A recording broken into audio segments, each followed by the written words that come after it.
4 conseils fantastiques pour prendre soin de votre matelas. Mettez-les en pratique.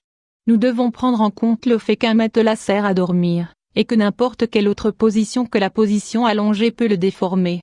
C'est pour cela qu'il est judicieux de le retourner toutes les semaines. Conseil stupéfiant pour prendre soin de votre matelas et vous. Comment prenez-vous soin de votre matelas? Parfois nous ne voyons pas l'importance de cet élément si basique dans notre vie, une superficie sur laquelle nous passons entre 7 et 9 heures tous les jours. Sa fermeté, son hygiène et son bon état ne sont pas seulement fondamentaux pour un meilleur repos. Ils garantissent également la bonne santé de notre dos et évitent même que nous souffrions de divers procédés allergiques. Nous ne pouvons oublier, par exemple, que les matelas sont un environnement fabuleux pour la prolifération des acariens. Il est donc nécessaire de suivre une série d'étapes pour que leur présence soit minime et nous garantisse en plus une salubrité adaptée. Dans cet article, nous voulons vous expliquer comment faire. Car parfois, de petites modifications donnent lieu à de grands bienfaits qui peuvent changer notre vie. Une bonne ventilation, pendant le qu'il rafraîchisse l'intérieur. Vous avez déjà dû entendre ou lire que faire le lit le matin n'est pas bon pour la santé. Il faut nuancer cette phrase pour ne pas tomber dans le simple sensationnalisme. Les acariens aiment les environnements chauds et humides. Si nous faisons le lit tout de suite en se levant, nous ne ferons que renforcer cet environnement si propice à la prolifération des acariens. Il est adapté d'attendre entre 1 à 2 heures avant de faire le lit. L'idéal est de retirer les draps et la couette et d'ouvrir les fenêtres de la chambre pour le matelas à air. Il est important de faire entrer de l'air frais dans la chambre.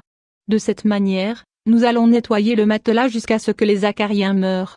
Cependant, rappelez-vous, les acariens seront morts, mais l'exosquelette de ces êtres microscopiques peuvent rester sur le matelas, et engendrer les mêmes réactions allergiques. Pour cela, il est nécessaire de mettre en pratique une autre stratégie. 2. Bicarbonate pour désinfecter le matelas. Désinfecter matelas. Maintenant nous savons que, tous les jours, il est recommandé de ventiler le lit pendant quelques heures avant de le faire, c'est-à-dire avant de remettre les draps et la couette. La deuxième astuce pour maintenir une hygiène adaptée sur notre matelas, c'est de le nettoyer une fois par mois. Pour ce faire, prenez note de cette proposition simple. Ce dont j'ai besoin: votre aspirateur, 2 tasses de bicarbonate de soude, 100 g, 5 gouttes d'huile essentielle de théier. Comment procéder? C'est très simple et le résultat est sensationnel. Il vous faut retirer tous les draps et mettre le matelas incliné à côté de la fenêtre. Nous mélangeons dans la tasse le bicarbonate avec l'huile essentielle de théier. Puis nous pulvérisons ce mélange sur le matelas. Si nous voyons que nous avons besoin d'une quantité plus importante, nous ajouterons une nouvelle tasse avec les mêmes quantités de cette huile essentielle, qui nous garantira une désinfection adaptée.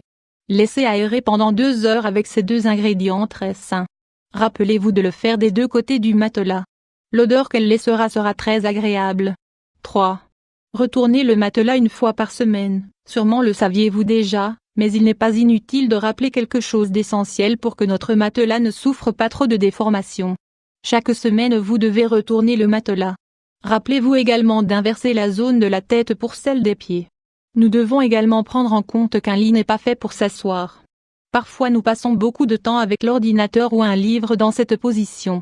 Ce genre d'habitude que nous avons tous finissent également par déformer notre matelas.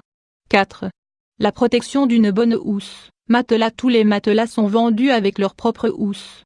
Cependant, pour garantir non seulement un meilleur repos mais aussi une meilleure salubrité du tissu, il est fortement recommandé de lui ajouter une autre housse. Elle servira de barrière entre le matelas et les autres agents externes comme, par exemple, notre sueur. De plus, nous pourrons laver cette housse en machine, comme n'importe quel autre vêtement.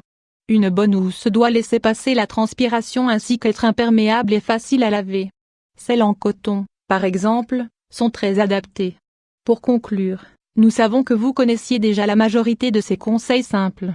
En réalité, il s'agirait seulement d'être conscient est-ce que maintenir le bon état de notre matelas est indispensable pour nous lever avec plus d'entrain et plus d'énergie. Votre dos vous remerciera pour ces remèdes et, au cas où vous souffrez d'allergie, ils vous seront également d'une grande aide. Alors, allez vous les mettre en pratique.